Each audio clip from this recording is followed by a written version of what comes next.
Hi everyone, എല്ലാവർക്കും BBRലേക്ക് സ്വാഗതം. നമ്മളിന്ന് വീണ്ടും ഒരു ഹിസ്റ്ററി ക്ലാസ്സുമായിട്ടാണ് നമ്മളിന്ന് ഡിസ്കസ് ചെയ്യാൻ പോകുന്നത്. നമുക്ക് ഇന്ന് എടുക്കാനുള്ള ചാപ്റ്റർ 7ാം ക്ലാസ്സിലെ 9th ചാപ്റ്ററാണ്, Gandhiji and the freedom struggle. വളരെ ഇമ്പോർട്ടൻ്റ് ആയിട്ടുള്ളൊരു ചാപ്റ്ററാണ്. എക്സാമിനൊക്കെ ഒരുപാട് ക്വസ്റ്റ്യൻസ് ഇതിൽ നിന്നും വരാറുണ്ട്. അപ്പോൾ നമുക്ക് ചാപ്റ്ററിലേക്കൊന്ന് പോയാലോ? നാം ആദ്യമായി പറയുന്നത് ഗാന്ധിയൻ ഫേസിനെ കുറിച്ചാണ്. The third phase of the national movement began with the arrival of Gandhiji. ഗാന്ധിജിയുടെ വരവോടുകൂടിയാണ് നാഷണൽ മൂവ്മെൻറ്റിൻ്റെ മൂന്നാമത്തെ ഘട്ടം ആരംഭിക്കുന്നത്. ആ പീരീഡ് എപ്പോഴായിരുന്നു? The period between 1919 and 1947.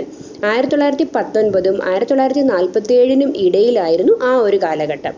When Gandhiji led the movement is known as Gandhian phase. ഈ ഒരു ഫേസിനെ നമ്മൾ എന്താണ് വിളിക്കുന്നത്? ഗാന്ധിയൻ ഫേസ് എന്നാണ് വിളിക്കുന്നത്. അതായത് ഗാന്ധിയൻ യുഗം ആ ഒരു കാലഘട്ടത്തിലാണ്. നാഷണൽ മൂവ്മെൻറ്റിന് 3 ഫേസസ് ഉണ്ടായിരുന്നു, 3 ഘട്ടങ്ങളുണ്ടായിരുന്നു. നമ്മുടെ നാഷണൽ മൂവ്മെൻറ്റ്, ദേശീയ പ്രസ്ഥാനത്തിൻ്റെ 3 ഘട്ടങ്ങൾ ഏതൊക്കെയാണെന്ന് ചോദിച്ചാൽ നമുക്കിവിടെ കാണാം. The moderate nationalism, the extreme nationalism, പിന്നെ ഗാന്ധിയൻ ഫേസ്. അതായത് മിതവാദ വിഭാഗം, തീവ്രവാദ വിഭാഗം, പിന്നീടുള്ളത് ഗാന്ധിയൻ ഫേസ് ആണ്. ഈ 3 കാലഘട്ടങ്ങളും ഇമ്പോർട്ടൻ്റ് ആണ്. നാഷണൽ മൂവ്മെൻറ്റിൻ്റെ 3 phases: moderate nationalism, extreme nationalism and Gandhian phase. ഇനി എന്താണ് Gandhian phase? What is Gandhian phase? The third phase of the national movement began with the arrival of Gandhiji. The period between 1919 and 1947 when Gandhiji led the movement is known as the Gandhian phase. 1919 1947 ഇടയ്ക്ക് ഗാന്ധിജി നയിച്ച national മൂവ്മെൻറ്റിനെയാണ് നമ്മൾ പ്രധാനമായും എന്ത് പറയുന്നത്? Gandhian face എന്ന പേരിൽ പറയുന്നത്. ഇനി ഗാന്ധിജിയുടെ ആഗമനം, ഈ നമ്മുടെ നാഷണൽ മൂവ്മെൻറ്റിലേക്ക്, ദേശീയ പ്രസ്ഥാനത്തിലേക്ക് ഗാന്ധിജിയുടെ ആഗമനത്തെക്കുറിച്ച് നമുക്കൊന്ന് നോക്കാം. After an eventful stay in South Africa for many years, Gandhiji returned to India on 9th January 1915. വളരെ ഇമ്പോർട്ടൻ്റ് ആയിട്ടുള്ള ഒരു ആൻസർ ആണത്. അതായത് ഗാന്ധിജി ഇന്ത്യയിലേക്ക് തിരിച്ചു വന്നത് എന്ന് ചോദിച്ചാൽ on 9th January 1915, 1915 ജാനുവരി 9 ദക്ഷിണാഫ്രിക്കയിലെ നീണ്ട വാസത്തിനൊടുവിൽ ഗാന്ധിജി ഇന്ത്യയിലേക്ക് തിരിച്ചെത്തുന്നത്. He travelled the length and breadth of the country to discover India and to discern the problems of Indians. Gandhiji led an exemplary life of simplicity. അദ്ദേഹം ഇന്ത്യയിലുടനീളം സഞ്ചരിക്കുകയുണ്ടായി. സാധാരണ ജനങ്ങളുടെ പ്രശ്നങ്ങൾ അറിയാൻ ഇന്ത്യയിലുടനീളം സഞ്ചരിക്കുകയുണ്ടായി. അതുകൂടാതെ അദ്ദേഹം ഒരു ലളിതമായ ജീവിതം, ഒരു സിംപ്ലിസിറ്റി ആയിട്ടുള്ള ലൈഫായിരുന്നു നയിച്ചിരുന്നത്. He interacted with common people in their language. അതായത് അദ്ദേഹം സാധാരണ ജനങ്ങളോട് അവരുടെ ഭാഷയിലായിരുന്നു ഇൻട്രാക്ട് ചെയ്തിരുന്നത്. He devised a unique method of non violent resistance known as satyagraha. അദ്ദേഹം അക്രമത്തിലല്ലാത്ത വിധത്തിലുള്ള, അതായത് സമാധാനത്തിൽ അധിഷ്ഠിതമായ ഒരു മാർഗം അദ്ദേഹം സ്വീകരിച്ചിരുന്നു. അതാണ് സത്യാഗ്രഹ.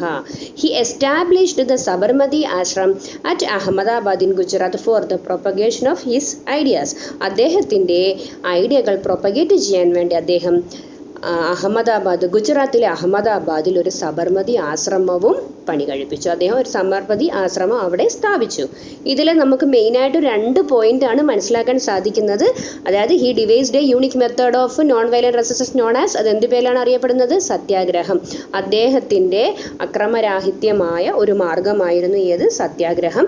പിന്നീട് അദ്ദേഹത്തിൻ്റെ ഐഡിയാസ് പ്രൊപ്പഗേറ്റ് ചെയ്യാൻ സബർമതി ആശ്രമം എവിടെയാണ് സ്ഥാപിച്ചത്? ഗുജറാത്തിൽ അഹമ്മദാബാദിലാണ് അദ്ദേഹം അത് സ്ഥാപിച്ചത്. നമുക്ക് ആ ക്വസ്റ്റ്യൻസ് ഒന്ന് പരിചയപ്പെടാം. In which year Gandhiji returned from South Africa to India. Gandhiji South ആഫ്രിക്കയിൽ നിന്നും ഇന്ത്യയിലേക്ക് തിരികെ എത്തിയത് എപ്പോഴാണ്? 9th January 1915, 1915 January 9. പിന്നീട് name the ashram founded by Gandhiji. Gandhiji സ്ഥാപിച്ച ആശ്രമത്തിൻ്റെ പേരെന്താണ്? സബർമതി ആശ്രം അറ്റ് അഹമ്മദാബാദ്. ഏത് സ്റ്റേറ്റിലാണ്? ഇൻ ഗുജറാത്ത്. എന്തിനു വേണ്ടിയാണ്? For the propagation of his ideas. അദ്ദേഹത്തിൻ്റെ ഐഡിയ പ്രൊപ്പഗേറ്റ് ചെയ്യുന്നതിന് വേണ്ടി, പ്രചരിപ്പിക്കുന്നതിന് വേണ്ടി. Name the method of resistance followed by Gandhiji. Gandhiji അദ്ദേഹത്തിൻ്റെ ഏതൊക്കെ പ്രതിഷേധ മാർഗങ്ങളായിരുന്നു കാണിച്ചിരുന്നത്? എന്തൊക്കെയായിരുന്നു? He devised a unique method of non violent resistance known as satyagraha. അദ്ദേഹം സത്യാഗ്രഹ എന്ന് പറയുന്ന ഒരു നോൺ വയലന്റ് റെസിസ്റ്റൻസ് ആയിരുന്നു അദ്ദേഹം മുന്നോട്ട് കൊണ്ടുവന്നത്. ഇനി നമുക്ക് prepared a note on early activities of Gandhiji on his return from South Africa. South ആഫ്രിക്കയിൽ നിന്നും തിരിച്ചെത്തിയ ശേഷം ഇന്ത്യയിൽ അദ്ദേഹം നടത്തിയ ചില ആക്ടിവിറ്റീസിനെ കുറിച്ച് നമുക്കൊന്ന് നോക്കാം. The first strike led by Gandhiji in India was the Champaran Satyagraha in 1917. അദ്ദേഹം ഇന്ത്യയിലേക്ക് തിരിച്ചെത്തിയതിന് ശേഷം 1917 ആദ്യമായി അദ്ദേഹം ഓർഗനൈസ് ചെയ്ത ഒരു സ്ട്രൈക്കാണ്. അദ്ദേഹം ആദ്യമായി പങ്കെടുത്ത സ്ട്രൈക്കാണ് അദ്ദേഹം അതാണ് ചമ്പാരൻ സത്യാഗ്രഹ. ചമ്പാരൻ, അതായത് ഗാന്ധിജി ആദ്യമായി ഓർഗനൈസ് ചെയ്ത സ്ട്രൈക്കായിരുന്നു ചമ്പാര സത്യാഗ്രഹം. അതെന്തിനെ കുറിച്ചിട്ടായിരുന്നു? It was against exploitation of the indigo farmers of Champaran in Bihar by the British planters. British പ്ലാന്റേഴ്സിൽ നിന്നും ചൂഷണത്തിന് വിധേയമായ ഇൻഡിഗോ ഫാമേഴ്സ്, നീലം കർഷകരുടെ പ്രശ്നങ്ങളെ സംബന്ധിച്ചാണ് അദ്ദേഹം ഈ ചമ്പാരൻ സത്യാഗ്രഹ നടത്തിയത്. As A result the British were compelled to adopt the measures that brought relief to farmers.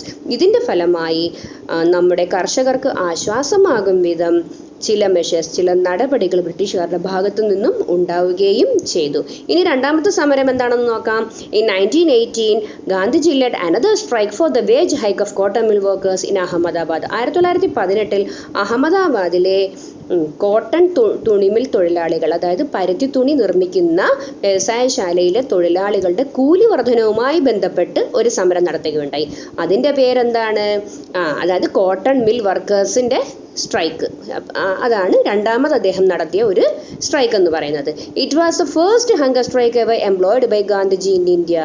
ഇന്ത്യയിൽ ഗാന്ധിജി ആദ്യമായി നടത്തിയ നിരാഹാര സത്യാഗ്രഹമാണ് ഈ പറഞ്ഞ അഹമ്മദാബാദ് തുണിമിൽ സമരം. അപ്പം ആദ്യം നമ്മൾ പറഞ്ഞ ചമ്പാരൻ ഇന്ത്യയിൽ ആദ്യമായി നടത്തിയ സമരമാണ്. ഇത് നിരാഹാര സമരം എന്ന് എടുത്തു ചോദിച്ചാൽ നമ്മൾക്ക് ഏതാണ് അതിന് ഉത്തരമായി വരുന്നത്? അഹമ്മദാബാദ് തുണിമിൽ സമരമാണ്. അതേ വർഷം തന്നെ in the same year Kheda in Gujarat was struck by a natural calamity and there was an immense crop failure. അതേ വർഷം തന്നെ ഗുജറാത്തിലെ ഖേദ എന്ന് പറയുന്ന ഗ്രാമത്തിൽ ഒരു പ്രകൃതി ദുരന്തം ഉണ്ടാവുകയും അതിൽ ധാരാളം വിളകൾ നശിച്ചു പോവുകയും ചെയ്തു. ഒരു ക്രോപ്പ് ഫെയിലിയർ ഉണ്ടായി, വിളനാശമുണ്ടായി. അപ്പോഴേക്കും the peasants of Kheda appealed to British government for the tax relaxation. നികുതി ഇളവിന് വേണ്ടി അവിടെയുള്ള കർഷകർ ബ്രിട്ടീഷുകാരോട് അഭ്യർത്ഥിക്കുകയുണ്ടായി. എന്നാൽ the appeal was rejected by the authorities and Gandhiji call for a strike for non payment of tax.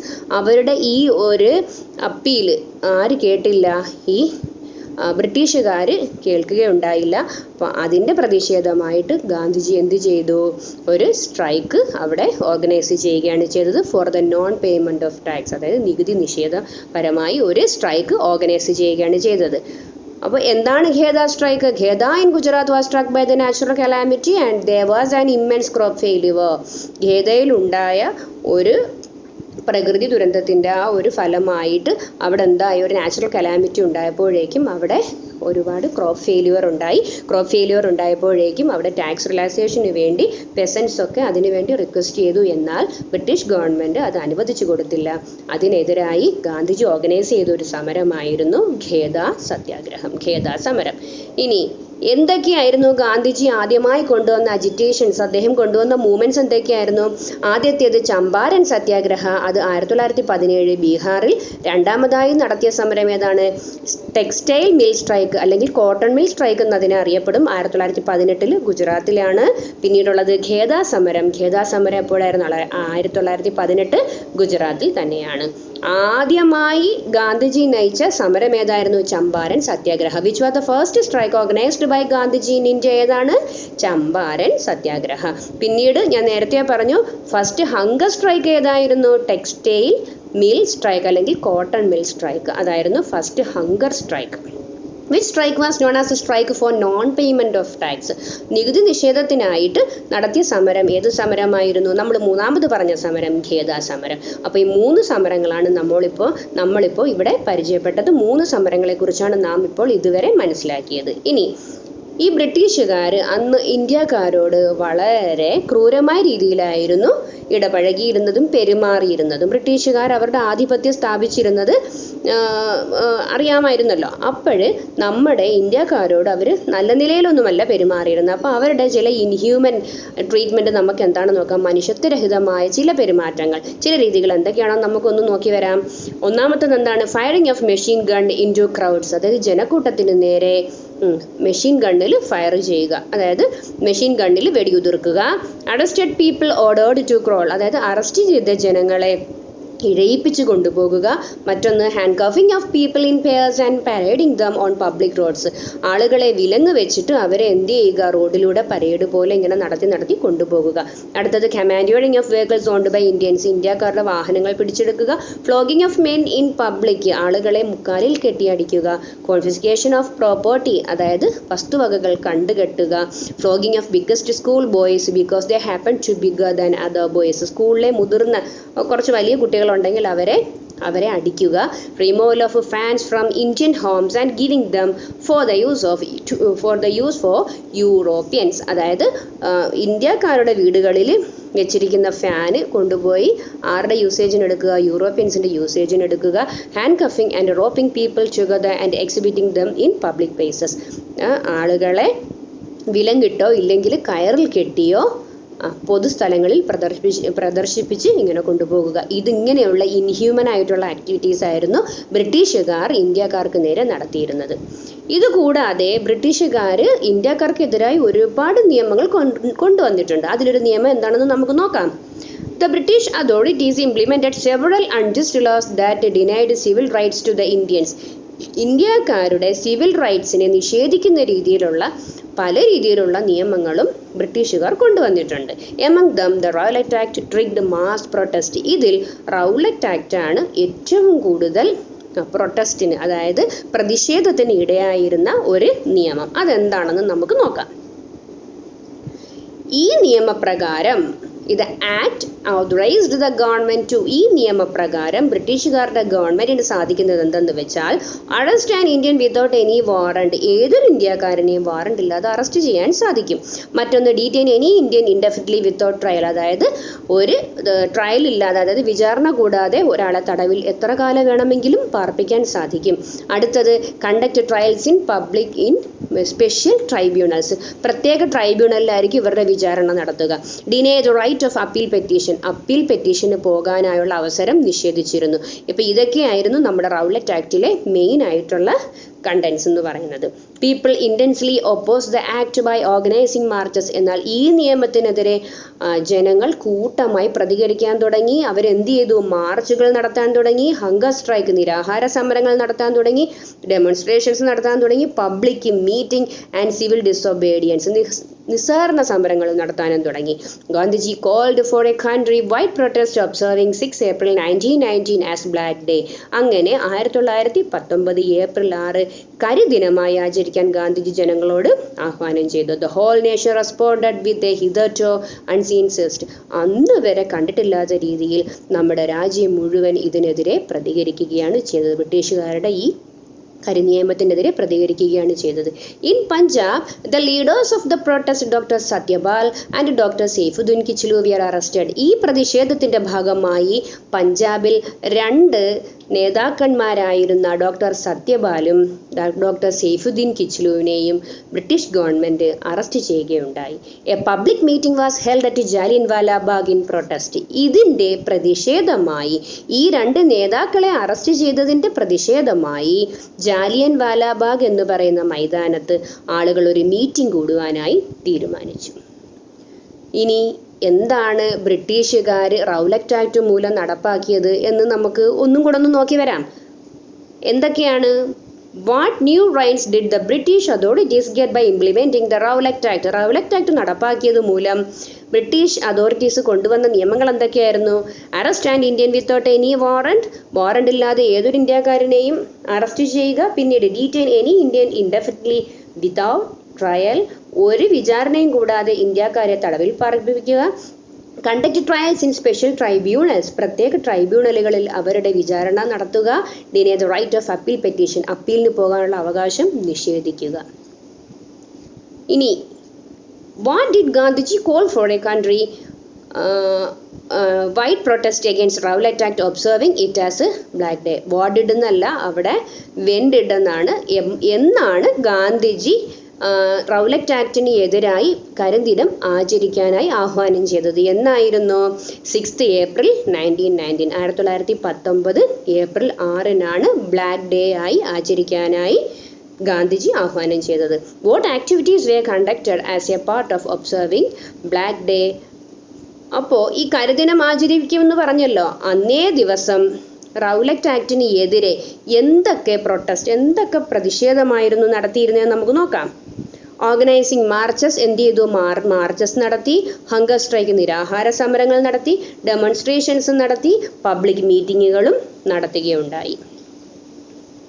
ഇനി ഇതിനെതിരെ പ്രതിഷേധിക്കാനായി ജനങ്ങൾ ജാലിയൻവാലാബാഗിൽ ഒത്തുകൂടിയെന്ന് നമ്മൾ പറഞ്ഞല്ലോ, അതിനെക്കുറിച്ച് നമുക്കൊന്ന് നോക്കാം. Jallianwala Bagh was a spacious public ground surrounded by walls on 3 sides with a narrow exit. Jallianwala Bagh എന്ന് പറയുന്നത് ഒരു വലിയ മൈതാനമാണ്. ചുറ്റുപാടും മതിലുകൾ നിർമ്മിച്ച് ഒരു വശത്ത് മാത്രം ഒരു ചെറിയ ഗേറ്റ് കൊണ്ട് നിർമ്മിക്കപ്പെട്ടിട്ടുള്ള ഒരു പബ്ലിക് മീറ്റിംഗ് ഗ്രൗണ്ടാണ് ഈ ജാലിയൻവാലാബാഗ് എന്ന് പറയുന്ന ഒരു മൈതാനം. The British soldiers fired at the unarmed crowd. അവിടെ നിരായുധരായി വന്നിരുന്ന ജനക്കൂട്ടത്തിന് നേരെ, ആരും ആയുധമൊന്നും കയ്യിൽ വെച്ചുകൊണ്ടൊന്നുമല്ല അവിടെ വന്നത്, അവരവിടെ സമാധാനപരമായി പ്രതിഷേധിക്കാൻ വന്ന ജനക്കൂട്ടത്തിന് നേരെ ബ്രിട്ടീഷ് സോൾജിയേഴ്സ് വെടിയുതിർക്കുകയാണ് ചെയ്തത്. more than 1000 people were killed and many more were injured. അതായത് ആയിരക്കണക്കിന് ആളുകൾ അവിടെ കൊല്ലപ്പെടുകയും മുറിവേൽക്കപ്പെടുകയും ചെയ്തു. The army did not permit anyone to nurse the wounded. എന്നാൽ അവിടെയുള്ള ആർമി മുറിവേറ്റ് കിടക്കുന്നവരെ ഒന്ന് ശുശ്രൂഷിക്കാൻ പോലും അനുവദിച്ചിരുന്നില്ല. To give them water or to remove the dead bodies. അവർക്ക് ഒരു തുള്ളി വെള്ളം കൊടുക്കാനോ ഡെഡ് ബോഡി അവിടുന്ന് റിമൂവ് ചെയ്യാനോ ഒന്നും തന്നെ സമ്മതിക്കാത്ത ഒരു ക്രൂരമായ ഒരു നടപടിയായിരുന്നു അന്നത്തെ ദിവസം അരങ്ങേറിയത്. The dreadful event is known as the Jallianwala Bagh massacre. അതായത് ഈ ഒരു ഭയാനകമായ ഈ ഒരു സംഭവത്തെ നമ്മൾ എന്ത് പേരിൽ അറിയപ്പെടുന്നു? ജാലിയൻവാലാബാഗ് മസാക്കർ, ജാലിയൻവാലാബാഗ് കൂട്ടക്കൊല. ഇത് ഇന്ത്യയിൽ നടക്കിയ ഒരു ഭയാനകമായ സംഭവമായിരുന്നു. ബ്രിട്ടീഷുകാരുടെ ഭാഗത്തു നിന്നുണ്ടായ ഒരു ഭയാനകമായ ഒരു സംഭവം തന്നെയായിരുന്നു. ഇതിൻ്റെ പ്രതിഷേധ ഫലമായി in protest Gandhiji relinquished the title 𝗕𝗕𝗥 conferred by the British government. British government ഗാന്ധിജിക്ക് നൽകിയ 𝗕𝗕𝗥 എന്ന പേരിലുള്ള പദവി അദ്ദേഹം ഉപേക്ഷിച്ചു. ഗാന്ധിജിക്ക് 𝗕𝗕𝗥 എന്നുള്ള പദവി ബ്രിട്ടീഷുകാർ കൊടുത്തിരുന്നു. അത് ഈ ജാലിയൻവാലാബാഗ് സംഭവത്തിന് ശേഷം അതിൻ്റെ പ്രതിഷേധ സൂചകമായി ഗാന്ധിജി ഈ പദവി ഉപേക്ഷിക്കുകയാണ് ചെയ്തത്. Rabindranath Tagore renounced the title of sir conferred by the British. ബ്രിട്ടീഷുകാർ നൽകിയിരുന്ന സർ എന്ന പദവിയും രവീന്ദ്രനാഥ ടാഗോർ ഉപേക്ഷിക്കുകയുണ്ടായി. Country wide protest was organised. രാജ്യമെമ്പാടും ഇതിനെക്കുറിച്ച് ഈ ഒരു സംഭവത്തിനെ തുടർന്ന് രാജ്യമെമ്പാടും പ്രതിഷേധം ഉണ്ടാകാൻ തുടങ്ങി. ഇനി ഇതാരാണെന്ന് അറിയുമോ? ഇതാണ് ദ വേലിയന്റ് ഉദ്ധം സിംഗ്. ഇദ്ദേഹമാണ് ഉദ്ധം സിംഗ്. നമ്മുടെ ജാലിയൻവാലാബാഗ് കൂട്ടക്കൊല സമയത്ത് തീരെ ചെറിയ കുട്ടിയായിരുന്ന ഒരു ദൃക്സാക്ഷിയായിരുന്ന വ്യക്തിയായിരുന്നു ഉദ്ധം സിംഗ്. അദ്ദേഹത്തെക്കുറിച്ച് നമുക്കൊന്ന് നോക്കാം. The young Udham Singh was the witness to the Jallianwala Bagh massacre. Jallianwala Bagh കൂട്ടക്കൊലയുടെ ദൃക്സാക്ഷിയായിരുന്നു അന്ന് കൊച്ചുകുട്ടിയായിരുന്ന ഉദ്ധം സിംഗ്. Years later, വർഷങ്ങൾക്ക് ശേഷം, he went to England and shot that 𝗵𝗕𝗥 who had ordered the massacre. ഈ കൂട്ടക്കൊലയ്ക്ക് ഓർഡർ ഇട്ട ഒരു സോൾജിയറായിരുന്ന 𝗵𝗕𝗥 എന്ന ഒരു ജനറലായിരുന്നു. അദ്ദേഹമായിരുന്നു ഈ ഒരു കൂട്ടക്കൊലയ്ക്ക് വെടിയുതിർക്കാനായി ഓർഡർ ഇട്ടത്. അദ്ദേഹത്തിനെ നമ്മളിപ്പോൾ മനസ്സിലാക്കിയ ഉദ്ധം സിംഗ് എന്ന വ്യക്തി ഇംഗ്ലണ്ടിൽ ചെന്ന് അദ്ദേഹത്തെ വധിക്കുകയാണ് ഉണ്ടായത്. അന്ന് നടന്ന ആ ഒരു കൂട്ടക്കൊലയുടെ പ്രതികാരം മനസ്സിലേറ്റി, അതായത് അദ്ദേഹം കുറച്ച് വലുതായി, അതായത് വളർന്നു വലുതായതിനു ശേഷം അദ്ദേഹം ഇംഗ്ലണ്ടിലെത്തുകയും അവിടെ വെച്ച് 𝗵𝗕𝗥 വധിക്കുകയും ചെയ്തു. അതിനുശേഷം Singh was executed on 31st July 1940. 1940 July 31 അദ്ദേഹത്തെ തൂക്കിലേറ്റുകയാണ് ചെയ്തത്. അദ്ദേഹത്തെ 𝗵𝗕𝗥 വധിച്ചതിൻ്റെ പേരിൽ ഇദ്ദേഹത്തെ വധശിക്ഷയ്ക്ക് വിധേയമാക്കുകയും ചെയ്തു. അപ്പോൾ ഇന്ന് ഇത്രയും കാര്യങ്ങളാണ് നമ്മൾ ഈ ചാപ്റ്ററിൽ പഠിച്ചത്. ഒരു ലെങ്തി ആയിട്ടുള്ളൊരു ചാപ്റ്ററാണ്. ഇതിൻ്റെ ഫസ്റ്റ് പാർട്ടാണ് നമ്മളിപ്പോൾ കഴിഞ്ഞത്. ഇതിന് ഇനിയും 2 പാർട്ടുകളൂടെ ഉണ്ട്. അപ്പോൾ ഇനി അടുത്ത പാർട്ടിൽ നമുക്ക് ഇതിൻ്റെ ബാക്കി കാര്യങ്ങൾ വിശദമായിട്ട് പഠിക്കാം. ഇന്നത്തെ ക്ലാസ്സിൽ പറഞ്ഞ കാര്യങ്ങളൊക്കെ എല്ലാവർക്കും മനസ്സിലായെന്ന് വിശ്വസിക്കുന്നു. നമുക്കിനി ഇതിൻ്റെ 2ാം ഭാഗമായിട്ട് വീണ്ടും കാണാം. അതുവരെ എല്ലാവർക്കും നന്ദി. ഇനി വീണ്ടും കാണാം.